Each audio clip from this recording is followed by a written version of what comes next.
that some 17 years ago there was a quite terrible incident took place on the 11th of September when a number of individuals, 19 in total, were involved in the hijacking of 4 different planes in America and Virginia, and they used those planes to fly them into the buildings in New York, New York State building and the Pentagon, and apparently one of them was heading towards the White House as well before it crashed.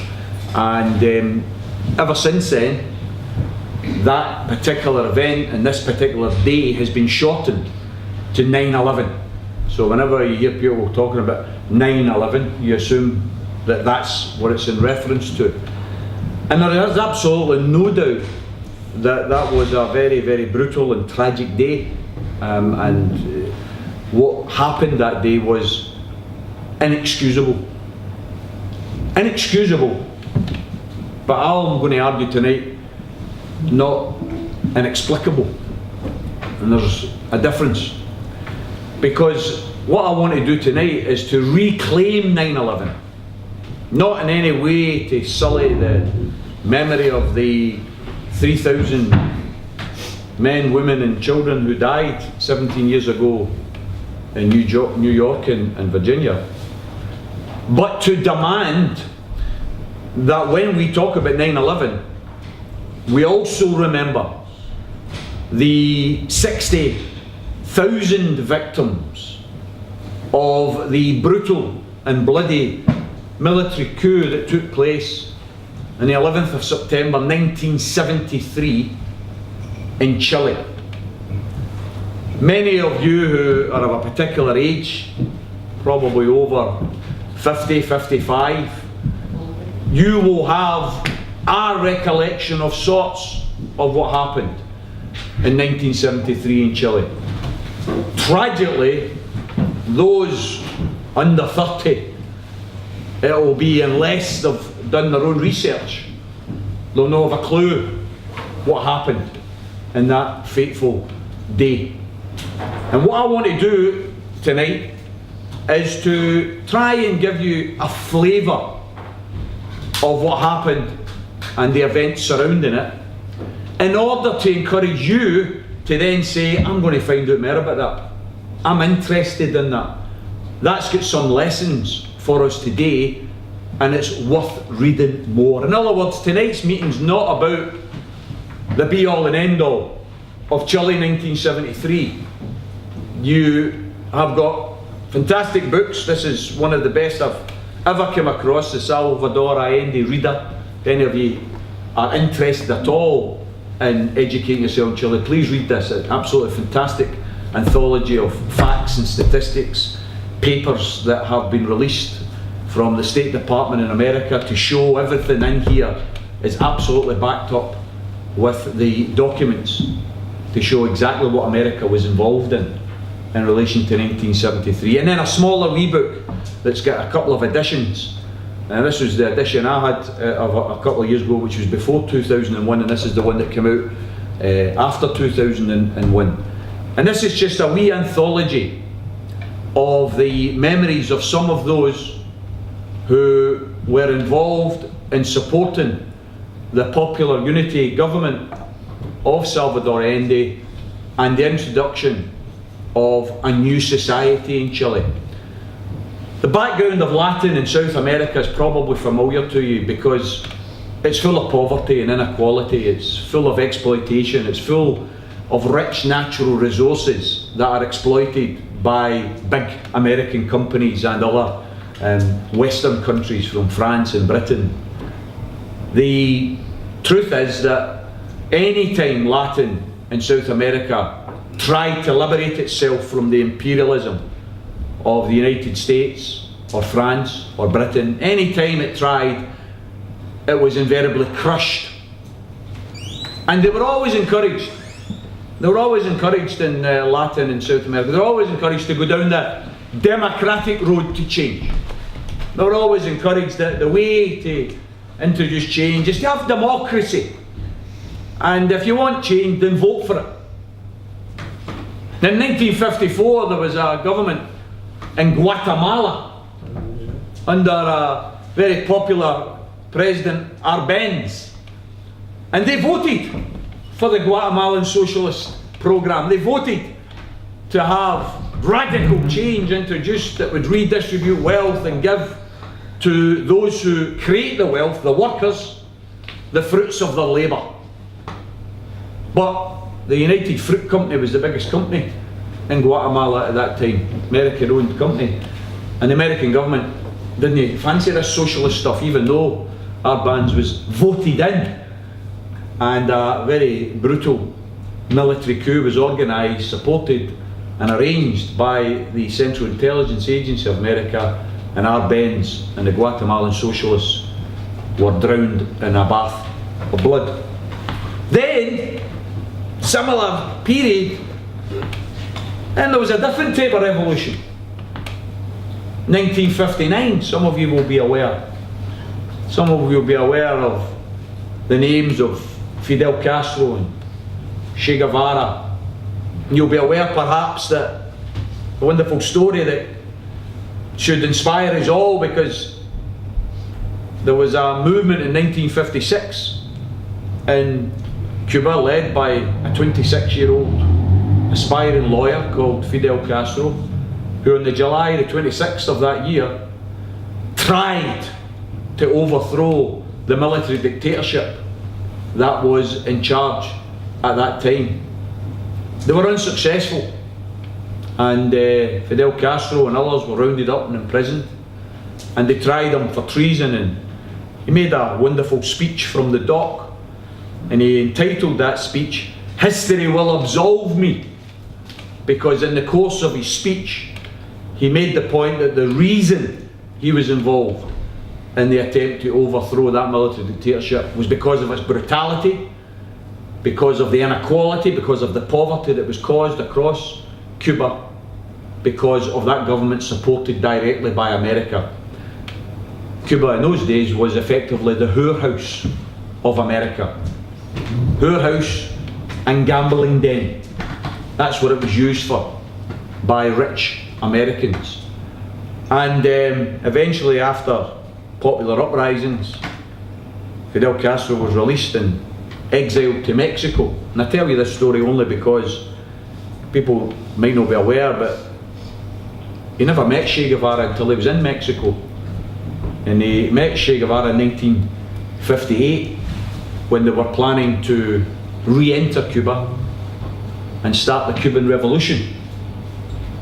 And they boarded a boat called the Granma that was going to take these revolutionaries from Mexico to Cuba, and they were going to meet with other revolutionaries, and they were going to overrun the military dictatorship and take Cuba for the people. Unfortunately, they were betrayed, as these things happen, so that the revolutionaries that were waiting in Cuba for them, many of them were shot on the spot, others were rounded up and arrested.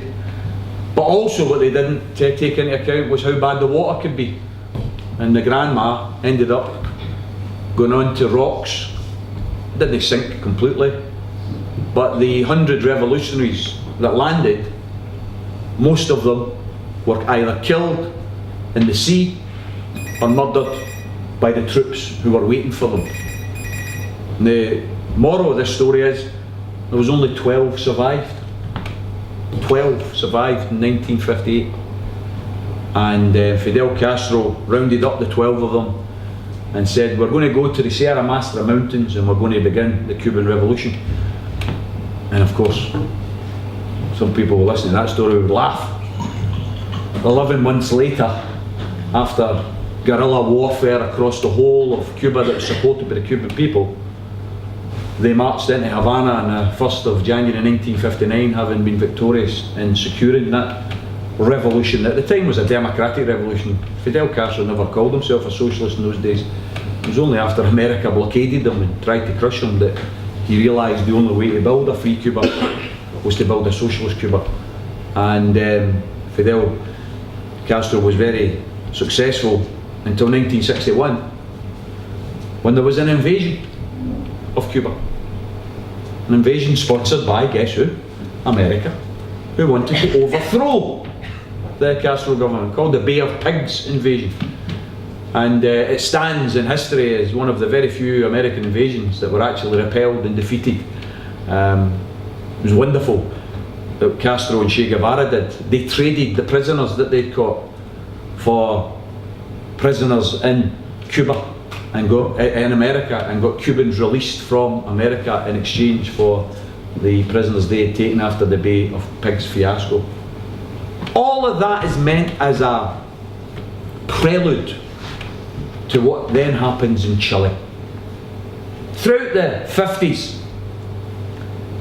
many movements in Chile were arguing that Chile's a rich country. It's huge natural resources. Copper is its biggest natural resource. It's probably the single biggest copper nation in the world in terms of natural resources.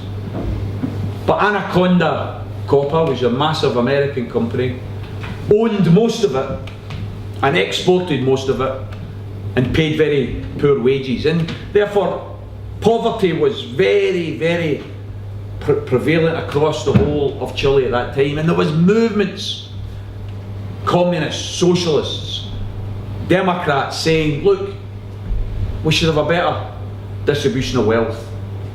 And one of them who became very prolific was a guy called Salvador Allende, who was elected to the Chilean Congress, and as early as 1958 stood in the presidential election and came very close to being elected in 1958.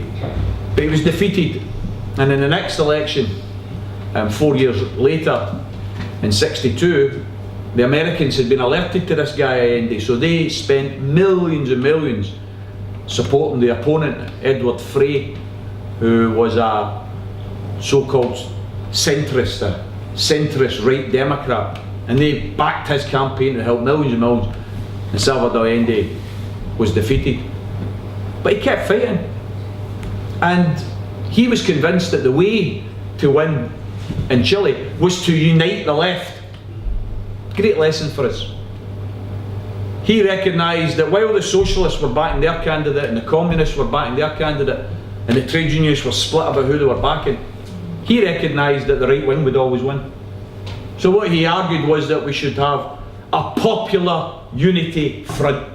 Bring together the communists and the socialists and the trade unionists under one banner with a radical programme of change. And that's what they did. They introduced a 40-point programme that had nationalisation, higher wages, redistribution of land, redistribution of wealth. Massively popular programme. And he put it to the Chilean people in 1970. 1970, in August 1970, they went to the polls. And Allende won over 1 million votes. He won 36.3% of all of the votes cast. The next challenger won 34%. And then the challenger beneath that had won the rest. It was a three-way split. But Salvador Allende had won the largest amount of popular votes, and the Constitution of Chile at the time stated that whoever wins the biggest number of popular votes in the month after the election, the Congress has to elect them as president. So what happened in the September Congress in 1970 was the Congress voted to elect Salvador Allende, the socialist president of Chile. Of course, at that time, what you had was the American government setting up a committee called the Committee of 40 under the guidance of the then Secretary and President of the Security Council in America, Henry Kissinger. People may have remembered these names. Directly in contact with the President of America at the time, President Nixon. And they set up a committee with the direct objective of stopping Allende from becoming president. This is the so-called exponent and exporter of democracy, America. And because the Chilean people had voted for Allende, they set up a committee to say, we have to stop him from becoming the president, and if we fail, we have to organise a military coup to throw him out of office. One of the famous quotes recorded in the minutes, now released in the American archives, from Kissinger was, I don't see why we need to stand by and watch a country go communist due to the irresponsibility of its own people. The irresponsibility of its own people. That's the attitude at the highest echelons of the United States of America. So they spent millions, channeled millions into right-wing groups. They set up radio stations. They funded newspapers. By the way, the reason I emphasise some of that is because what I'm talking about here and now in relation to Chile is what's going on in Venezuela as we speak. Funding of opposition radio stations, funding of opposition newspapers, trying to promote the right-wing opponent to become the president over Allende. Unfortunately for them, the Congress refused to cower under the pressure, and they voted to elect Salvador Allende president of Chile. What he then done was he then set about the task of trying to introduce the radical proposals that were within the Popular Unity programme. He increased wages, the working week was reduced, National Bank was created, Anaconda Copper was to be nationalised. And what happened was all of the big corporations, ITT, Anaconda, Bank of America, they were all part of this Committee of 40, and they were furious. And what they set about doing was they set about destabilising the economy. They set about refusing the World Bank, International Monetary Fund. They refused to give credits to Chilean businesses. They refused to allow Chilean businesses to trade in dollars. They refused to allow supplies of essential goods that Chile couldn't produce itself into Chile. They blockaded the economy. They caused as much chaos as possible, all designed to try and undermine and overthrow the elected president of Chile, democratically elected. By the way, it didn't always work. Chile in those days, 1970-71, became a magnet for people across the world who believed in change, who believed in freedom, who believed in people and humanity. They saw this guy, Salvador Allende, who was a doctor-like character, very gentle man, who preached about democracy and human rights. Wasn't he a tyrant? In fact, he was democratically elected. And many, many people from all over the world, but particularly North America, travelled to set up home and to live in Chile. Despite the economic problems that were created, despite the chaos, the truck owning corporation was forced and encouraged to take part in a big strike action. Workers were bullied and cajoled, conned, bought off, bribed in order to be part of this chaos that was created. And yet, in the municipal elections that took place in 1971, a year after Allende was elected, in 400 different seats across Chile, representing the overwhelming majority of the Chilean population, in a four-way split this time, because the right wing couldn't get their act together. Popular Unity went from 36% to 49% of the vote. 49%, almost an absolute majority of the vote. The reason I give you that example is because it's important to underline here that Allende was popular and got elected in 1970, but despite the economic chaos and everything that was going on, he became even more popular by 1972. So the Americans decided, directly under Richard Helms, who was the director of the CIA at the time, that what was necessary was a military coup. They began to build relations with the army. They began to identify people that they could rely on, and they began to funnel hundreds of millions of dollars to these right-wing groups and right-wing parties in order to prepare the ground. Now, here's where some people, understandably, none of us are beyond criticism, for goodness sakes. None of us are beyond comment. And one of the criticisms that was labelled against Salvador Allende at this time was it was clear from all of the machinations and all of the shenanigans, it was clear the Cubans, who Castro was a big friend of Allende, and they had picked up a lot of what was going on, and they told him they're going to organise a military coup. You have to arm the people. You have to be prepared to give the people of Chile arms to defend the revolution. Now, to this day and tonight we can have a debate about this. Allende's position was that he was for the Constitution of Chile. The Constitution had to be defended no matter what, and he did not wish to encourage a bloodbath.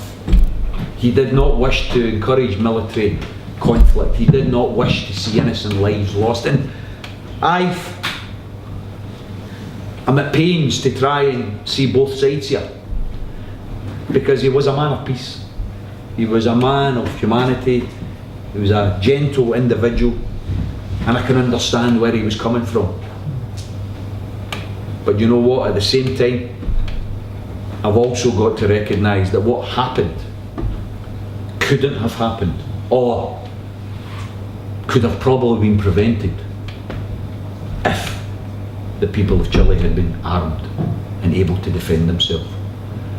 Because what happened, and irony of ironies, this man who is busy protecting and promoting the Chilean Constitution while everybody else is stabbing him in the back, this man, believe it or not, 12 days before the 11th of September 1973, he appointed a new commander-in-chief of the army, and his name was General Pinochet. General Pinochet. General Pinochet, 12 days later, led the military coup.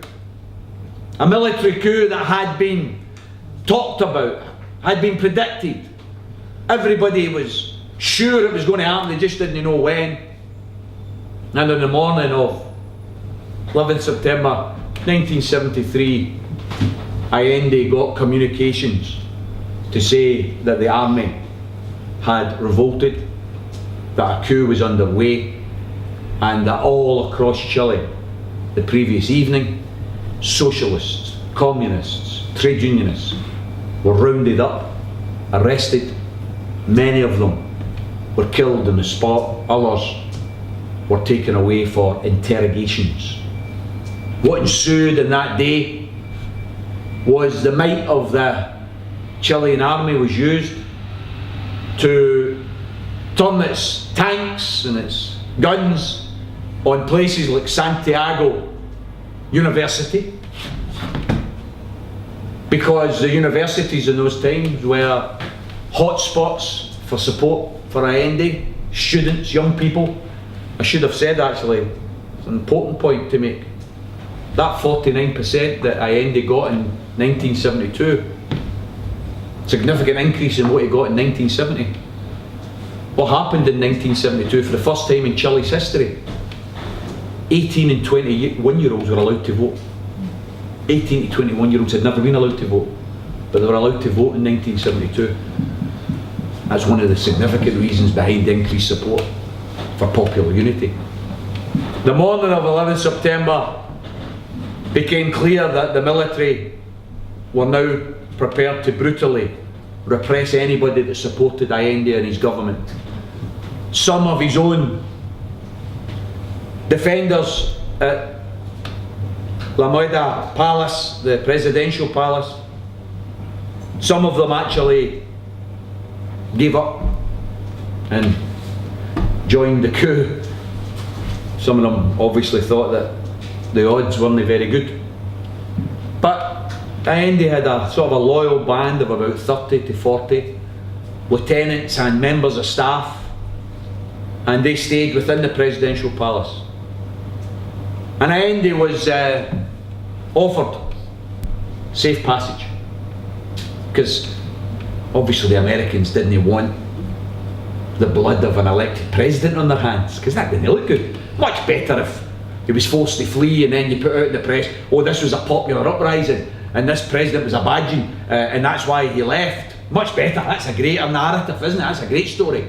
That's what they do all the time. But Allende said, no, I'm refusing to leave. He did order members of his staff, civilian members of his staff, and he ordered his daughter, who was with him at the time, he ordered them to leave. He refused to allow them to leave. But then once they left, his next order was to round up as many guns as possible because he refused to budge. He refused to leave. And I want to, by way of trying to stick to what I'd hoped to do, but I get carried away with myself, I want to actually read his final speech. What he did in the palace was they managed to hook up with Radio Magdalena, I hope I'm saying that right, and he tried to address the people while outside tanks and machine guns and an aeroplane was used to assault the palace and to barricade Allende and his small band in the palace. Allende says this: I will pay with my life defending the principles that are so dear to me, to this homeland. Infamy will descend upon those who have violated their commitments, have failed to live up to their word, have broken the doctrine of the armed forces. The doctrine of the armed forces. The doctrine was that the armed forces always obeyed the president. The people must be alert and vigilant. You must not let yourselves be provoked. Now remember, he's not sure at this time just how widespread the revolt is outside from the army and how brutal it is. You must not let yourselves be provoked, not let yourselves be massacred, but you must also defend your conquests. You must defend the right to construct through your own effort a dignified and a better life. A word for those who, calling themselves Democrats, have been instigating this uprising.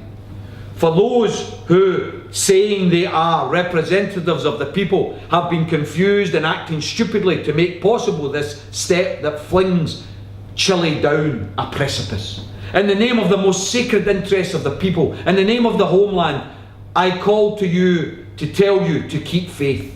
Neither criminality nor repression can hold back history. This stage will be surpassed. It is a hard and difficult moment. It is possible they will smash us, but tomorrow belongs to the people, the workers. Humanity advances towards the conquest of a better life. Compatriots, it is possible that they will silence the radios and I will take my leave of you. In these moments, the planes are flying overhead.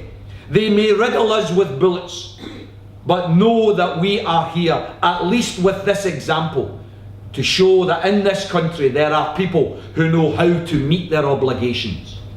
I will do so, as commanded by the people and by my own consciousness will, that of a president who bears the dignity of his charge. And then there's an interruption. Perhaps this is my last opportunity to address myself to you. The Air Force has bombed the towers of Radio Portales and Revie. Mr. Mendoza, the callous general who only yesterday declared his loyalty to the government and has been named Director General of the Carabineros, which was the Chilean National Police. In the face of these facts, the only thing left for me to say to the workers is, I will not resign. I say to you that I am sure that the seed that we now plant in the dignified conscience of thousands and thousands of Chileans cannot be definitively buried. They have the power. They can smash us. But social processes are not detained. Not through crimes or power. History is ours and the people will make it. Workers of my country, I want to thank you for the loyalty which you have always shown, the trust which you placed in a man who was only the interpreter of the great desires for justice, who gave his word that he would respect the Constitution and the law, and he did just so.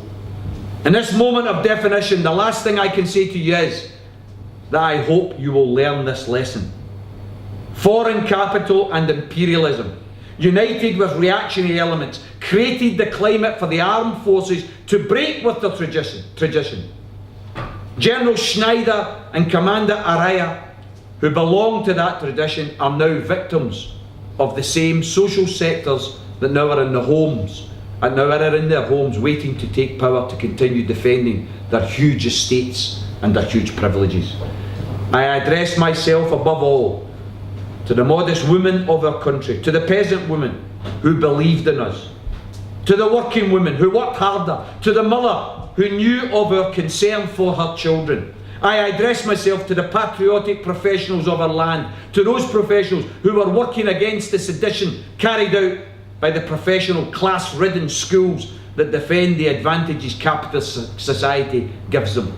I address myself to the youth, to those who sang, who gave their joy and spirit to the struggle. I address myself to the Chilean man, to the worker, the peasant, the intellectual, to those who will be persecuted by the fascism that has been present in our country for many hours now.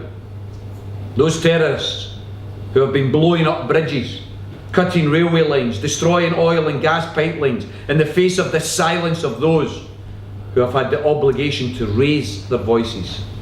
History will judge them. Radio Magallanes will surely soon be silenced, and the calm metal of my voice will no longer reach you. It does not matter. You shall continue to hear me. I shall always be at your side, and you will remember me at least as a dignified man who is loyal to his country. The people must defend themselves but not sacrifice themselves. The people must not let themselves be levelled or mowed down, but neither can they let themselves be humiliated. Workers of my homeland, I have faith in Chile and its destiny. Other people will overcome this grey and bitter moment where treason rises to impose itself. May you continue to know that much sooner than later, the great avenues through which men walk to build a better society will open. Long live Chile. Long live the people. Long live the workers. These are my last words. I am sure that my sacrifice will not be in vain. I am sure that it will at least be a moral lesson which will punish felony, cowardice and treason. And that was his last words. Allende fought on with a rifle in his hand.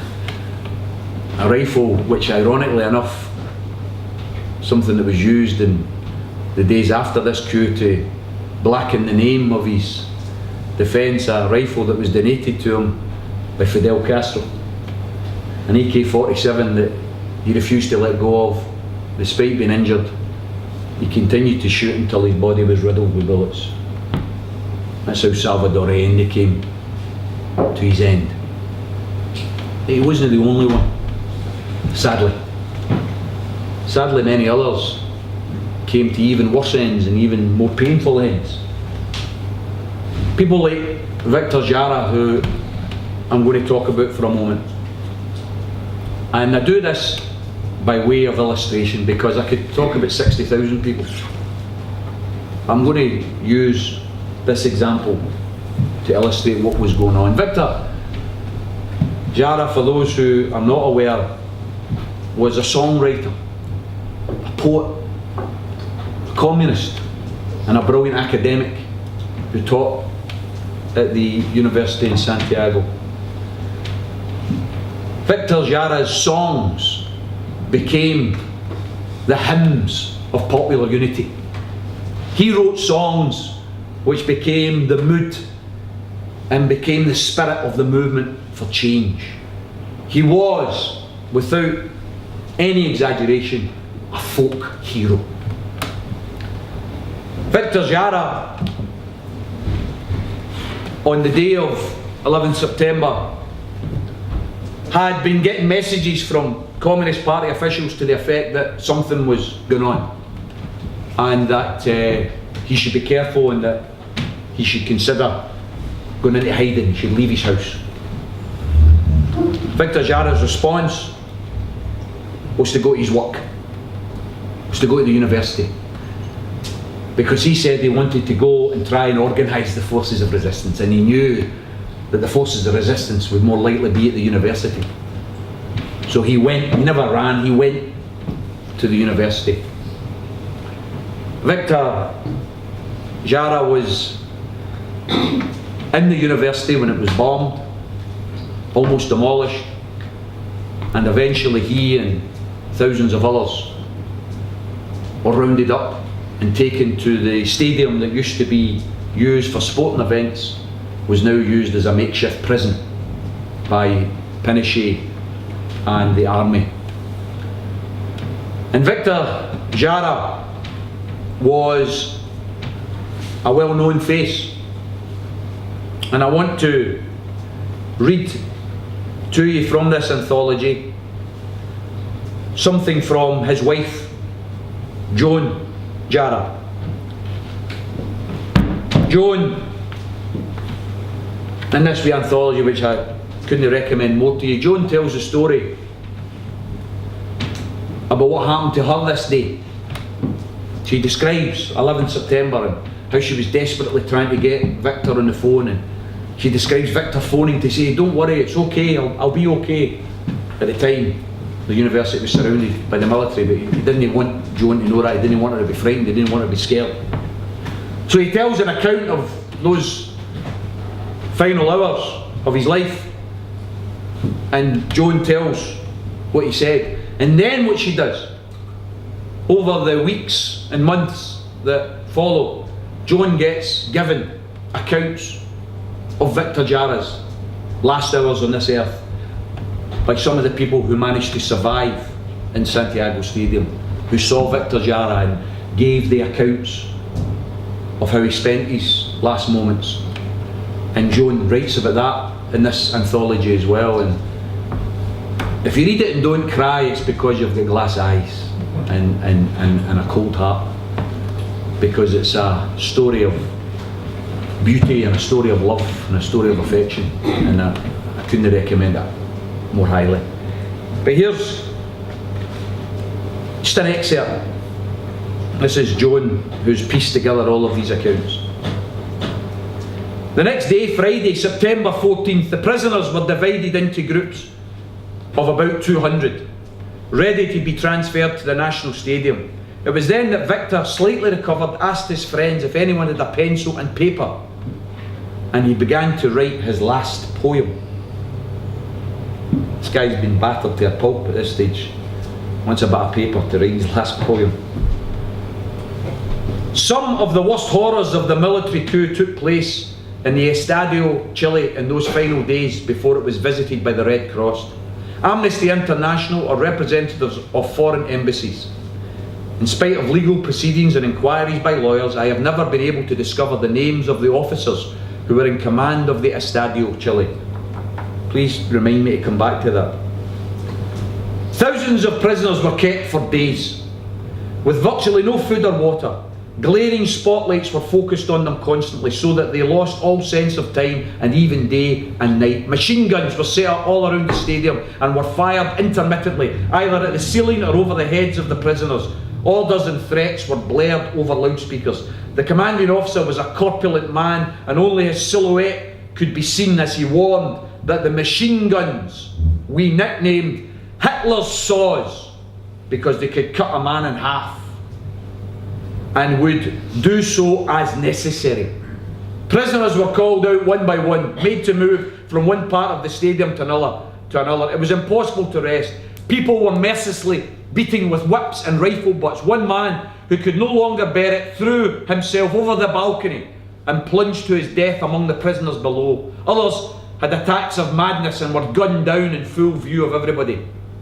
As Victor scribbled, he was trying to record for the world to know something of the horror that had been let loose in Chile. He could only testify to his, inverted commas, small corner of the city, close inverted commas, where 5,000 people were imprisoned. Could only imagine what must be happening in the rest of his country.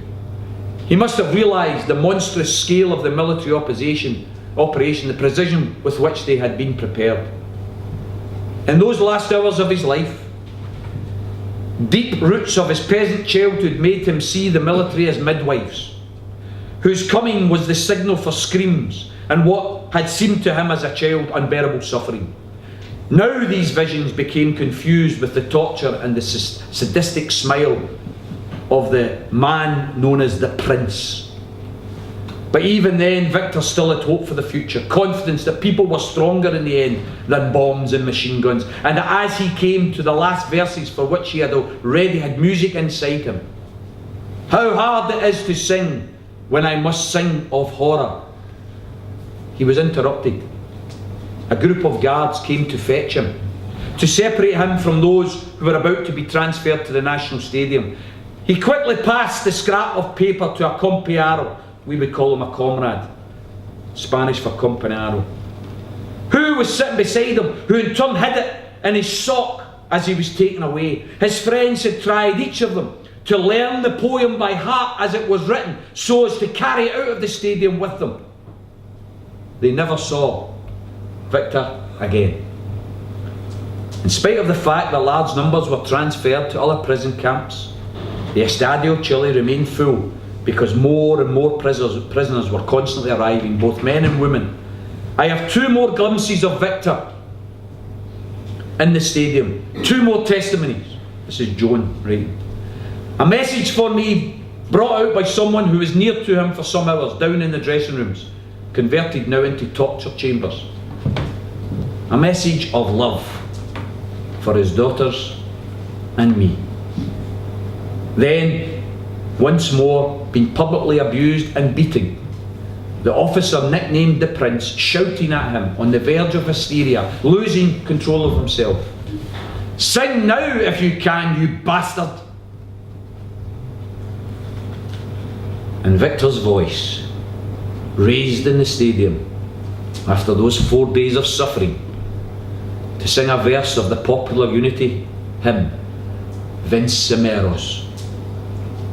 Then he was beaten down and dragged away for the last phase of his agony. I'm not going to read the other wee bits because I get quite emotional. But I want to bring something to your attention which you might not be aware of. Earlier this year, 9 Chilean soldiers were charged with the death of Victor Jara. A judge in Chile has found 8 retired soldiers guilty of the 1973 murder of popular folk singer Victor Jara. A 9th suspect was sentenced for his role as an accessory to Jara's murder. Victor Jara was arrested the day after the military coup led by General Augusto Pinochet, which is wrong because he was arrested the day of it, and taken to a sports stadium in Santiago where he was tortured in front of other prisoners. His body was found days later, riddled with bullets. Soldiers had crushed his fingers, telling him he would never be able to play his guitar again. The 40-year-old singer became famous in the 60s and 70s for his protest and pacifist songs such as The Right to Live in Peace. A member of Chile's Communist Party, he was a strong supporter of Socialist President Salvador Allende, who was overthrown by General Pinochet on 11 September 1973. His body had 44 bullets in it.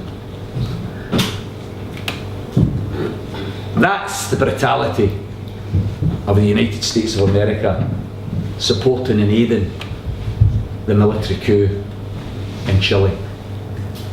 And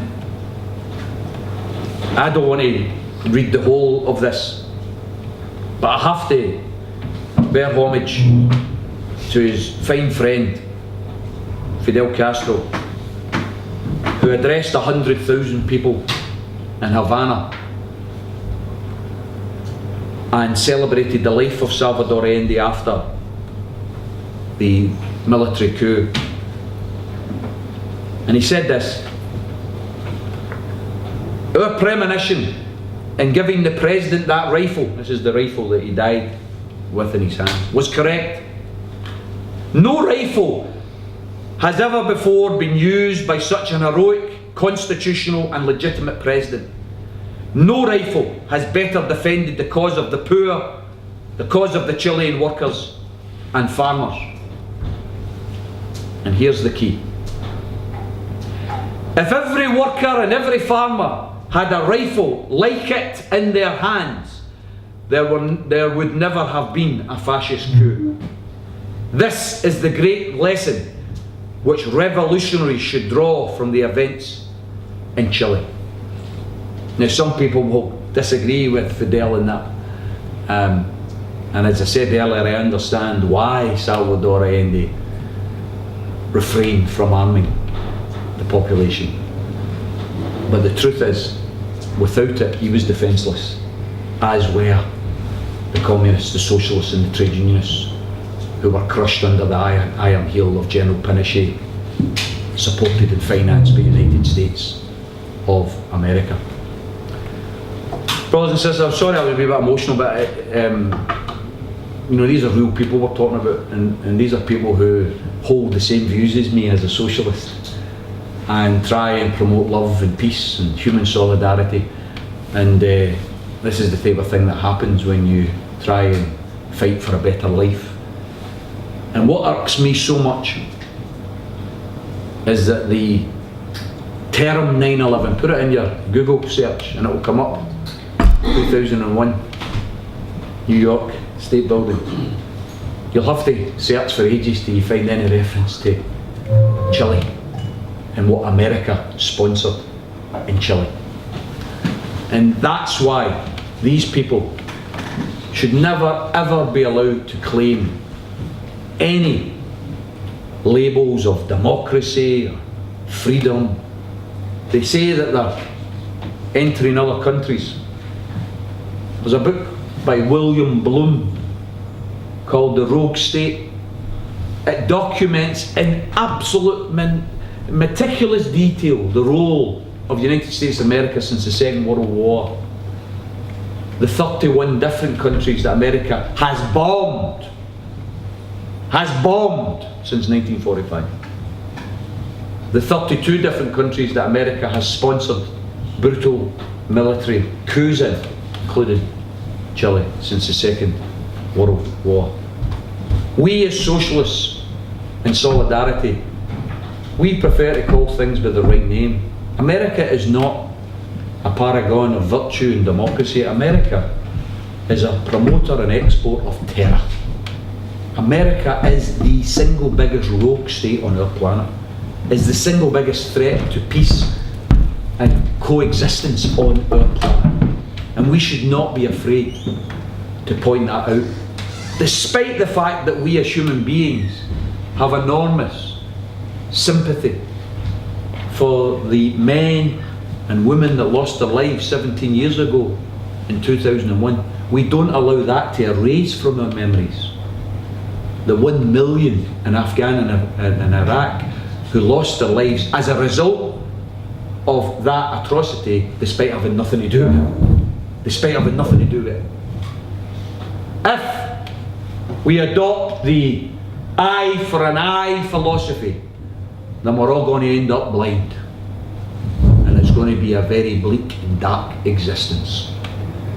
As I said earlier, and I'll finish on this, what happened 17 years ago is inexcusable, but not inexplicable, because it's rooted in what happened in 54 in Guatemala, what happened in 61 in Cuba, what happened in 73 in Chile, and many, many other examples that we don't have time to go into.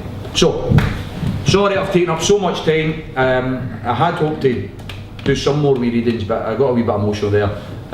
I would urge each and every one of you, please don't leave this as your last meeting in Chile. Please get a hold of this wee book and read for yourself and educate yourself. And once you've done it, your socialist convictions will be even stronger than they are just now. So thanks a lot.